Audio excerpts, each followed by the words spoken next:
말씀은 사도행전 2장 23절 24절을 봉독하겠습니다. 그가 하나님께서 정하신 뜻과 미리 아신 대로 내어준 바 되었거늘 너희가 법 없는 자들의 손을 빌려 못 박아 죽였으나 하나님께서 그를 사망의 고통에서 풀어 살리셨으니 이는 그가 사망에 매여 있을 수 없었음이라.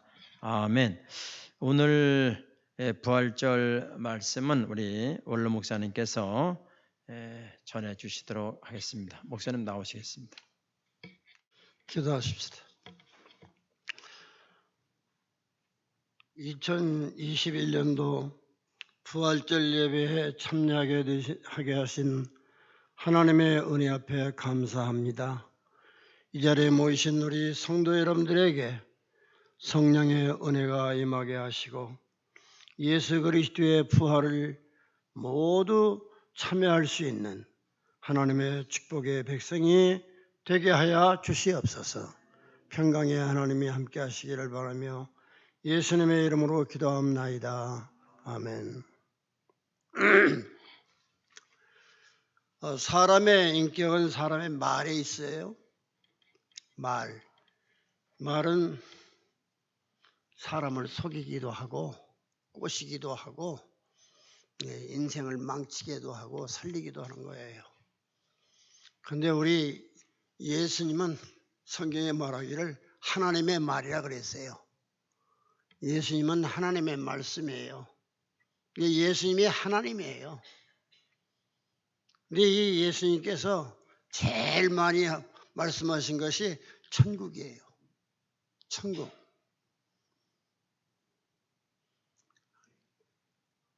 장사꾼은 맨 돈에 대한 관심과 계산만 있잖아요. 장사도 여러 가지잖아요. 여러 상품에 따라서 말이 다르거든요. 그런 사람의 말이 사람의 인격을 나타내 주는 것입니다. 근데 우리 예수님은 천국을 얘기했어요. 천국을 제일 많이 말씀했어요. 맨 처음에 예수님이 세상에 오셔서 공생애에서 하신 말씀이 뭐냐? 마태복음 4장 17절을 보게 되면 회개하라 천국이 가까웠다. 이게 첫 말씀이에요. 회개와 천국이에요. 회개는 죄를 말하는 거죠. 죄가 없는 사람은 회개가 필요 없잖아요. 죄인은 회개를 반드시 해야 돼요. 그래야만이 천국에 갈 수가 있는 것이거든요. 네, 이 천국에 간다고는 이 말에 천국의 시작이 부활이에요. 부활. 부활이 곧 천국의 출발이에요. 예, 우리의 부활이라고 하는 것은 인간의 죽었다가 살아나는 그런 그것도 부활이지만은 사람의 인격의 부활도 있는 것이고 마음의 부활도 있는 것입니다. 기억력을 상실한 사람이 기억력을 얻는 것도 부활이에요.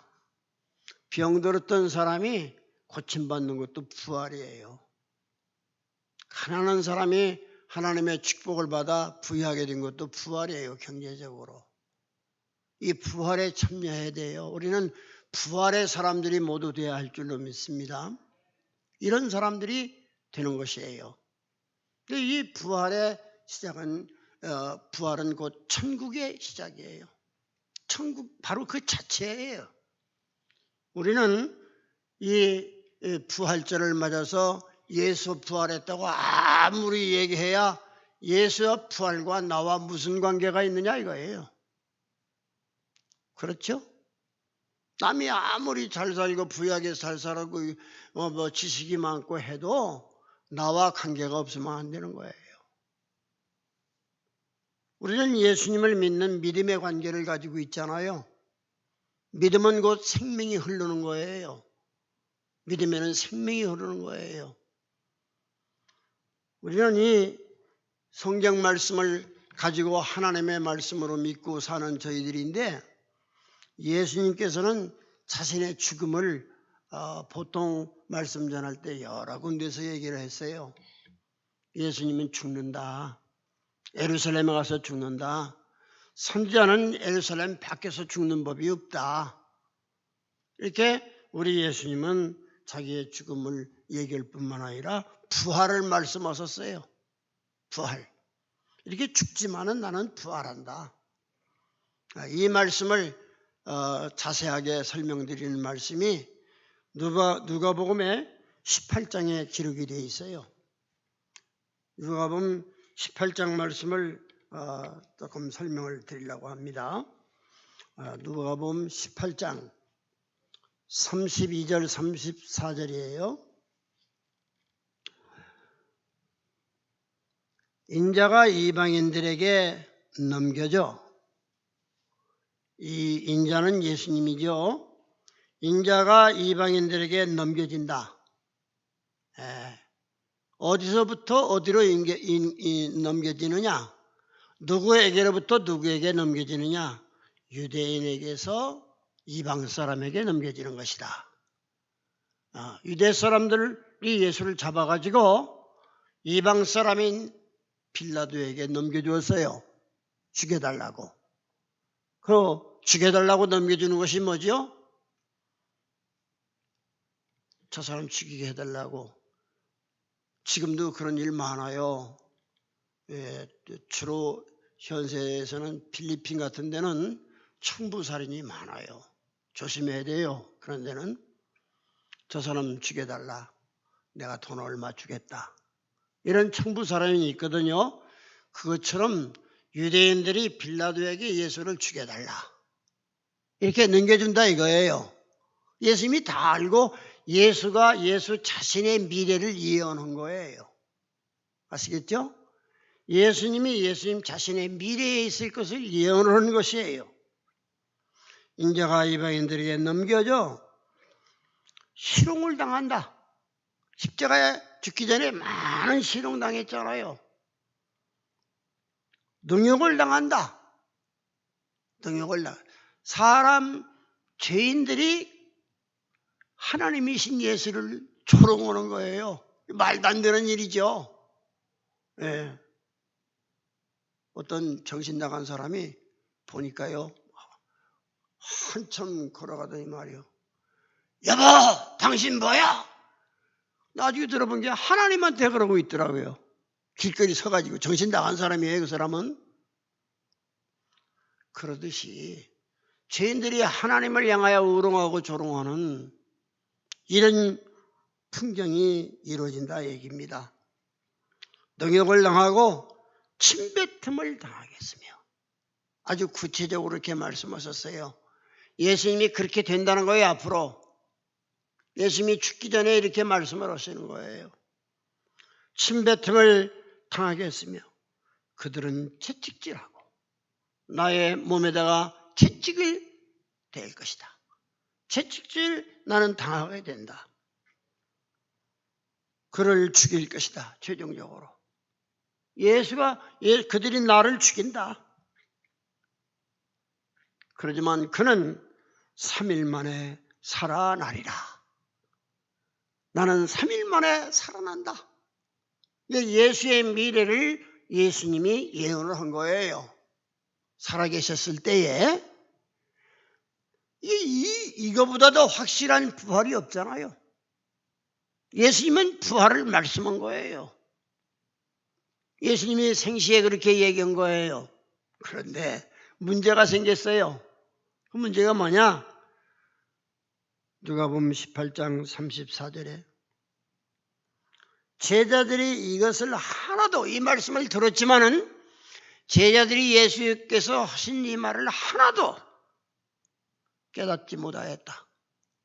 한 사람도 깨닫지 못했어요. 신기하죠? 예수의 말과 제자들이 듣는 귀는 전혀 다른 거예요. 전혀 다른 거예요. 연결이 안 돼요. 관계가 없어요. 대화의 길이 없는 거예요. 왜 그러느냐? 그 말씀이 감춰졌으므로 예수의 말이 제자들의 귀에 감춰져 있다 이거예요. 막혔어요. 귀가 막혀버린 거예요. 어둠의 권세가 막고 있는 거죠. 어둠의 권세가 막고 있는 거예요. 불신앙의 세력의 귀를 절벽을 만든 거예요. 이러한 불행한 일이 예수님이 하는 말을 두려워할 사람들이 듣지 못하고 있는 거예요. 말은 말인데 무언가를 모르는 거예요. 외국인의 말과 같이 대화의 통로가 막혀 있는 것이에요. 이렇기 때문에 예수님이 내가 죽는다 그러나 살아난다 하는 것을 얘기했건만은 그 말씀이 대화가 열려지지 않고 있어요. 오늘도 이 우리 남북교에 모이는 성도들이 남 목사님이 강단에서 전하는 말씀이 이렇게 신자와 목사님의 말이 대화가 안 된다면 부활은 없어요. 믿음도 없어요. 부활이라는 건 즉 최상의 축복을 말하는 거예요. 최상의 축복이에요. 강단과 강단 아래에 있는 우리 성도들이 서로 믿음으로 예수의 말씀으로 대화가 이루어져야 한단 말입니다. 잃지 못하면 우리가 영생의 부활의 세계를 가는 우리들에게 있어서의 말씀이 감춰지는 거예요. 생명이 없어요. 능력이 없는 거예요. 이를 위해서 우리는 기도해야 되겠죠? 이 자리에 시간을 내서 오신 여러분들, 세상에 살기에 바쁜 여러분들, 이 자리에 온 것은 시간의 대가를 받고 가야 되는 거예요. 복음의 능력을 얻어야 하는 거예요. 고연히 교회에서 나 목사님이다, 전도사님이다, 장로님이다, 권사님이다, 나 세례받았다. 그거 갖고 되는 거 아니에요. 그거 갖고 되는 거 아닙니다. 우리는 예수님의 말과 여러분의 심령과 일치되는 상관관계가 이루어져야 하는 것입니다. 이것이 없으면 안 되는 거예요. 내 생각 각각, 내 몸 각각 돌아가면 안 되죠. 우리 예수님께서 하고 있는 이 말씀을 잘 들으셔야 돼요. 깨닫지 못하였다. 잠언성경에 뭐라고 말씀하셨습니까? 사람이 존귀하지만 깨달음이 없으면 잡혀 죽을 짐승만 또 못한 것이다. 깨달음이 없는 것이 짐승이에요. 짐승은 깨닫지도 못해요. 그런데 개짐승도 깨닫는 것이 있거든요. 사람보다 낫거든요. 저 전라북도에 임실군 오수라는 데가 있어요. 시골이에요. 거기 사람들은 개를 안 먹어요. 개를. 개고기를 먹질 않아요. 왜 그런 줄 아세요? 그 오수라는 조그마한 시골 동네인데, 그 읍내인데 초가집에 부뚜막이 옆에서 불이 났어요. 불이 나니까는요, 개가 그 주인이 노인이 되어가지고 힘이 없어가지고 불을 피우지를 못하니까 말입니다. 개한님이 말이죠, 앞에 또랑이에 가서 물 묻혀다가 불 껐어요. 그래서 그 노인을 살려냈어요. 화상은 좀 입었지만은. 그래서 그 동네 사람들은 개고기를 안 먹는데요. 그거 실화예요. 오수라는 동네가 있어요. 남원과 전주 사이에. 여러분, 우리는 깨달음이 없는 사람은 짐승만 또 못한 것이다. 지혜의 왕이신 솔로몬이가 잠언에 기록했습니다. 여러분, 우리는 예수님이 제자들을 삼았지만은 제자들이 이렇게 어리석어요. 얼마나 답답하겠어요. 얘기 안 할게요. 뭐 여러분들에게 보람 있는 얘기는 아니지만은 제 후배, 고등학교 후배, 신학교 후배 목사님이 군목을 마치고 저 울산에서 목회하다가 지금 인천에서 목회를 최종적으로 했다 은퇴를 했어요. 몸에 너무 살이 많이 찌고 당뇨가 있어가지고 날 만나더니 그러더라고요. 목사님, 나 이 당뇨 때문에 죽겠어요. 네, 당뇨 때문에 죽으니까 목회를 그만둬야 되겠어요. 그러더니 식구들 다 떠내버리고요. 고향 시골에 가가지고 말이죠. 땅을 사가지고 전화해보니까는 지금 뭐 하고 있어? 내가 물어보면 말입니다. 아이, 목사님, 나 지금 땅에 우리 이 토전의 밭이 700평인데요. 아침, 저녁 하루 종일 풀 메고 있어요.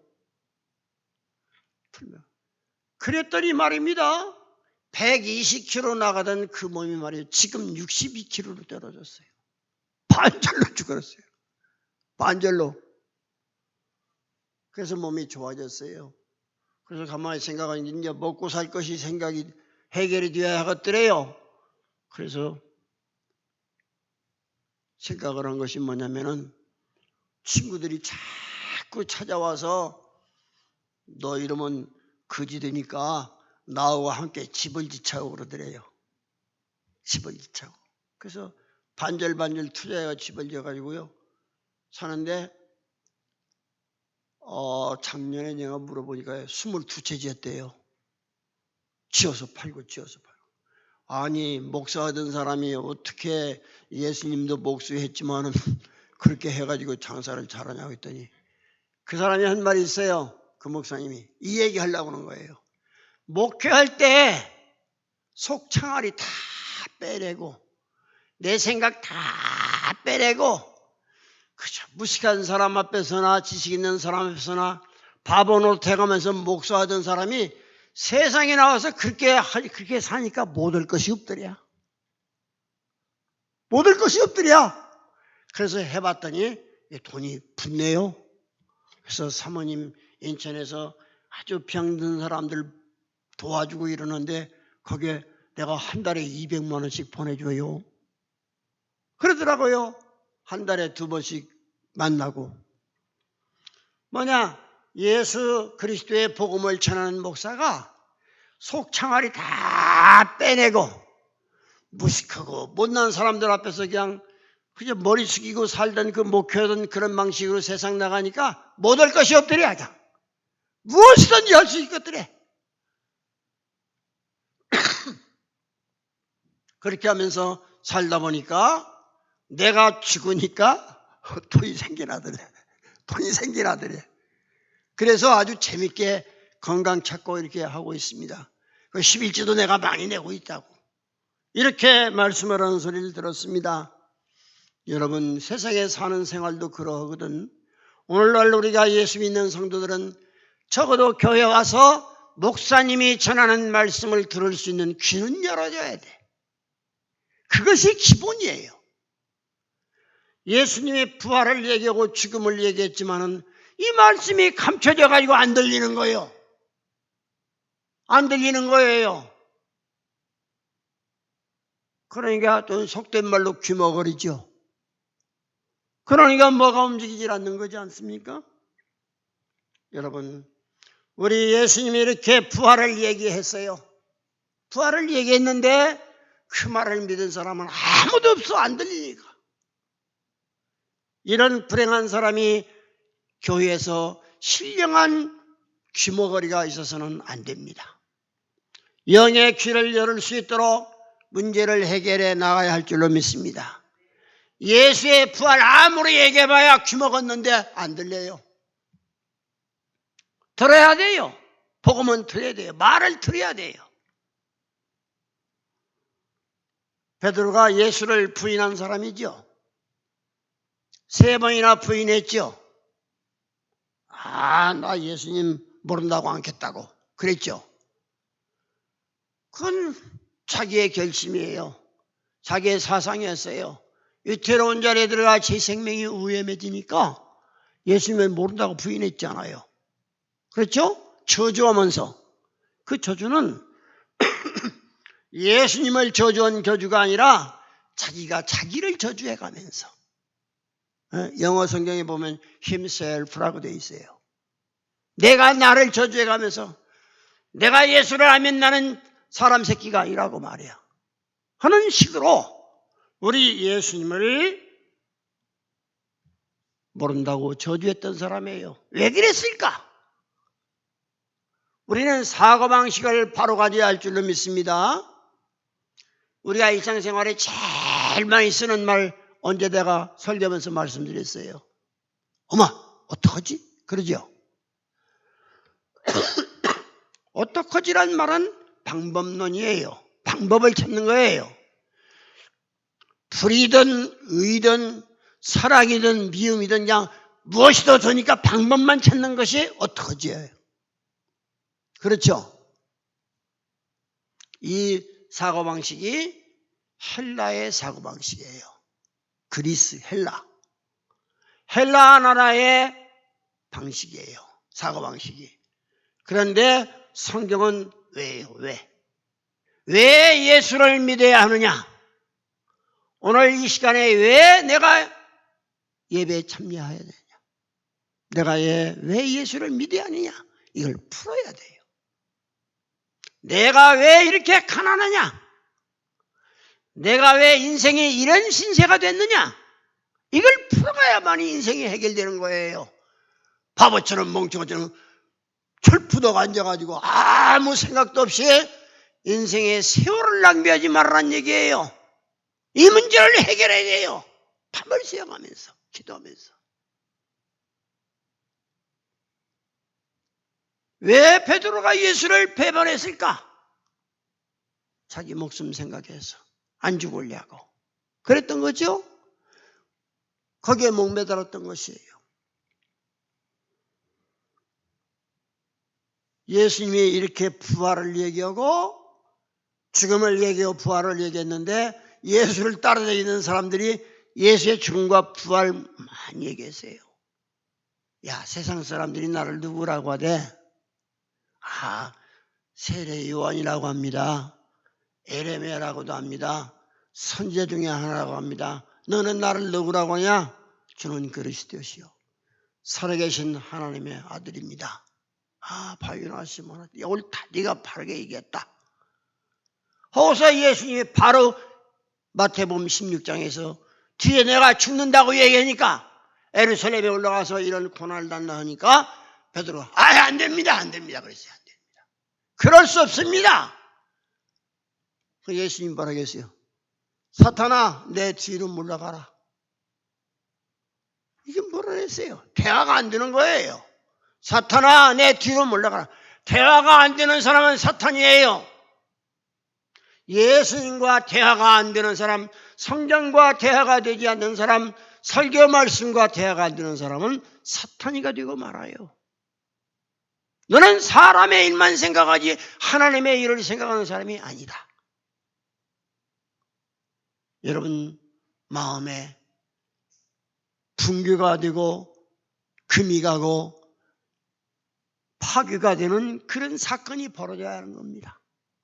여러분 안에서 이런 것들이 다 여러분 생각이 깨트러지고 바스라지고 분쇄가 돼서 예수의 것으로 다시 만들어져야 되는 거예요. 변화가 일어나야 되는 거예요.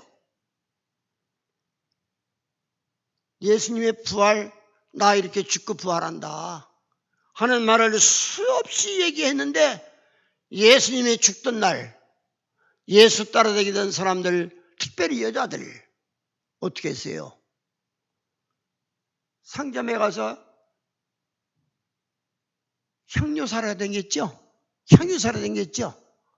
그렇죠. 예수님이 십자가에 죽던 날 그 여자들이, 부인네들이 그저 상점에 가서 향유를 사러 댕겼잖아요. 왜? 그 향유 사다가 예수님 시체에 발라가지고 썩지 않게 미라 만들라고. 엉뚱한 짓 하고 앉았잖아요. 부활한다고 했는데 예수님이 엉뚱한 짓 하는 거예요. 그냥 예수의 부활로 맞은 사람은 한 사람도 없어요. 예수의 부활을 우리 예수님 생전에 말이야 사흘 만에 산다고 하셨어. 살아난다고 했어. 그래가지고 예수님의 부활의 믿음으로 간 사람이 한 사람도 없어요. 아무도 없어요, 아무도. 예수님 어머니도 안 갔어요. 아무도 없어요. 예수의 부활의 무덤 앞에는 쓸쓸함만 있었던 거예요. 아무도 없습니다. 그런데 예수님이 뭐라 하겠죠? 부활 후에 내가 갈릴리로 간다 그랬어요. 예수님이 부활하기 전에 이미 얘기했어요. 나는 부활해가지고 갈릴리로 간다. 거기서 만나자는 얘기예요. 그러니까 나를 따르는 모든 우리 예수의 공동체 사람들은 갈릴리가 있어라. 나 그리 갈란다. 그 말이에요. 이 말씀을 사복음에서 여러 군데서 확인할 수 있는데 마가복음 14장에 28절에도 그랬고 16장에는 7절에는 예수의 무덤 앞에 있던 천사가 그렇게 했어요. 지금 예수님이 갈릴리로 가고 계시다. 그리 가라 이거예요. 그리 가라. 예수 무덤으로 다 모이는 거예요. 이 사람들이 또. 거기서 더 나가서 예수의 제자들은 여자들이 나 부활하신 예수님 만났다 해도 안 믿는 거예요. 그것도 또 더 나가서 안 믿어버렸어요. 참 어처구니 없는 거예요. 예수님이 3년 동안 복음 전한 거 사실상 실패인 겁니다. 다 실패가 되고 말았던 거예요. 예수님 그렇게 다 성공한 것 같아도 예수님 십자가에까지 보면은 전부 다 예수님이 잘못해서가 아니라 바르게 했어도 다 실패해요. 왜? 귀가 안 들리니까. 자기의 제자들의 귀가 안 들려, 귀가 열리지를 않아요. 그러니까 안 되는 거예요. 이렇게 됐었던 겁니다. 더 나가서 베드로는 더 웃기는 짓 했어요. 부활하신 예수님을 또 만났어요. 그 뒤에 다 만나고 예수님 확인하고 못자국도 보고 다 했는데 요한복음 20장을 보게 되면 말입니다. 뭐라고 했어요? 21장 1절에 보면 베드로가 그랬어요. 나는 물고기 잡으러 갈릴리로 가겠다 그랬어요. 그래서 의심 많은 도마 로비도 해가지고서는 6명이 갈릴리 바다에 고기 잡으러 갔어요. 부활한 예수 만나고도 예수님 손에 못자국 보고도 참 이상한 일이죠. 그렇게 체험했다고 해서 다 되는 것이 아니에요. 예수님의 부활한 예수를 만났어요. 베드로가 다. 그리고 또 본래의 직업인 물고기 잡으러 어부가 되겠다고 갈릴리 바다로 간 거예요. 그랬더니 그 말에 감동받은 사람들이 감명을 받아가지고 나도 갈란다 하고서 6명이 간 거예요. 아시겠죠? 예. 그때 예수님이 거기 신방 간 거야. 갈릴리 바다에서. 그래서 여러분들이 잘 아는 말씀 다 기억할게요. 베드로에게 네가 나를 사랑하느냐 3번 하죠? 바로 그 광경이에요. 그 광경. 참 베드로가 예수님의 속을 썩여도 보통 썩인 것이 아닙니다. 엉뚱한 짓거리를 했어요. 많이 했어요. 그 이유를 여러분들이 알아야 된다고 말씀하셨죠? 왜 베드로가 그랬을까? 부활한 예수를 만났어도 왜 그 짓거리를 했을까? 이거를 해결해야 되는 거예요. 이건 신자만 그런 거 아니에요. 우리 목회하시는 목사님들도 마찬가지예요. 왜 그럴까? 왜? 나 어느 시골에서 목회하던 1960년대에 참 가난했잖아요. 우리 아주 선배들은요, 우리 서울신학교 다닐 때 말이죠. 학비를 벌으려고 바늘 팔려다녔어. 바느질하는 손바느질은 바늘 팔아가면서 학비 벌었어요. 겨울에 여름방학 오면 신학생들이 바늘 받아다가 인천시 만수동에서 만드는 바늘 갖다가 전국에 다니면서 팔았어요. 네. 그 다음에는 뭐 한 줄 아세요? 아이스크림 팔았어요. 목사님들이 신학교 다닐 때 학비 벌라고. 그 장사 제일 잘하는 사람이 강다리 목사요. 어떻게 장사를 잘하나 몰라요. 양반이. 말주변이 좋아가지고. 그 다음에는 우리 때 성화 팔러 다녔어요. 예수님 성화. 그래서 학비 벌었어요. 그렇게 해가면서 목회를 하는데 신자와 목사님과 대화가 안 된다. 성경이 대화가 안 된다. 이 문제를 해결하기 위해서 우리는 기도해야 돼요. 기도해야 돼요. 그 원인이 뭐냐? 성경에 봤더니 다른 거 아니에요. 성령을 못 받아서 그런 거예요.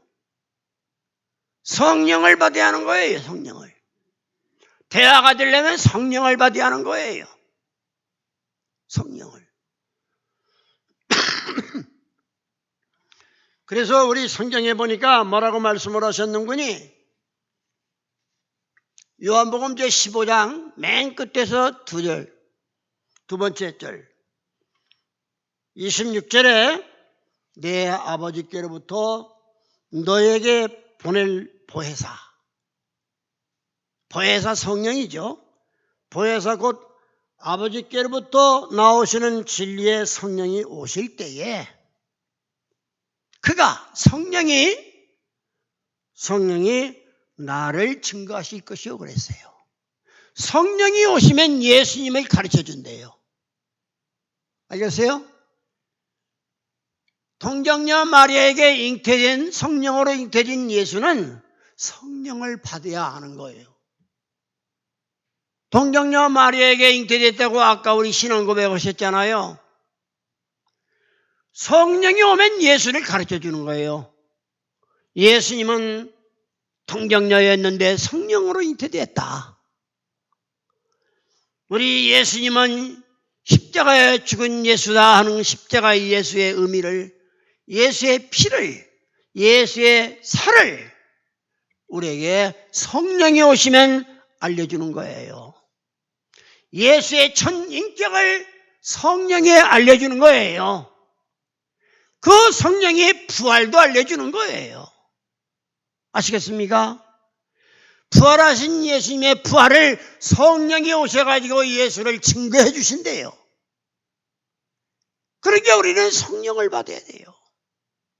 성령을 받으면 하나님의 생명이신 성령이 우리에게 오셔서 우리의 어둠을 다 내보내주고 막혔던 귀도 열어주고 생각도 뚫어주고 판단력도 성경이 주어서 부활을 알게 되는 거예요. 사람의 말로는 부활이 이해가 되지 않아요. 사람의 말로는 부활을 설명할 수가 없어요. 이해와 확신을 가질 수 있도록 안 되는 거예요. 하나님의 말씀을 전하면 성령이 오셔서 그 성령이 예수는 너를 위해 죽었다. 그 예수는 너를 위해 살아났다. 하는 것을 성령이 가르쳐 주는 거예요. 성령을 받기 위해서 우리는 기도해야 돼요. 그러면 막혔던 것이 열려요. 지식인의 말도 들려오고 무식한 사람의 말도 이해가 되는 것이고 장사꾼의 말도 이해가 되는 거예요. 철학자의 말도 이해가 되는 것이고 유치원 선생님의 말도 이해가 되는 것이고 대학 교수의 말도 다 알아들을 수 있는 거예요. 성령은 우리에게 예수를 알려준다. 예수만 알면 되는 거예요. 예수만 알면 예수의 부활을 아는 거예요.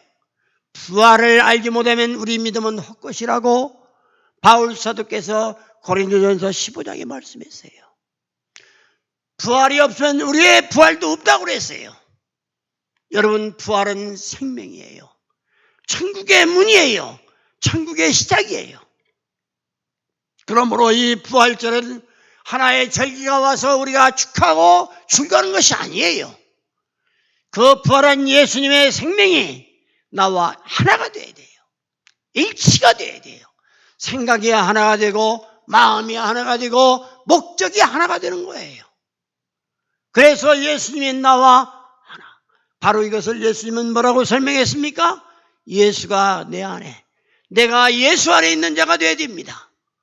이 하나님의 거룩한 말씀을 우리가 얻어야 돼요. 성령을 받아야 부활절을 부활로 하는 거예요. 성령을 받아야 부활을 내 것으로 만들 수가 있어요. 우리는 부활을 믿는 자만이 아니라 부활의 소유자가 돼야 돼요. 부활의 삶을 살아가야 돼요. 우리는 세상의 사람들과 차원이 다른 영생을 가진 자가 되어야 돼요. 이것이 천국이에요. 세상에 있으면서도 우리는 천국의 삶을 살아갈 수가 있어요. 우리는 성령 받기 위해서 날마다 모여 기도하고 집에 있으나 길을 걸으나 예배당에 오나 항상 성령의 은혜를 구해서 우리는 예수님의 부활도 알고 십자가를 확신하고 예수의 피를 먹고 마시고 내 양식으로 살면 예수의 피와 살의 능력이 우리 안에서 약동하여 세상의 모든 우리를 얽매려고 다가오는 어둠의 세력을 다 물리치고 부활의 새 생명으로 어떤 것도 두려움이 없이 오늘을 영원한 나라의 삶으로 살아가는 우리가 될 줄로 믿습니다. 기도합시다.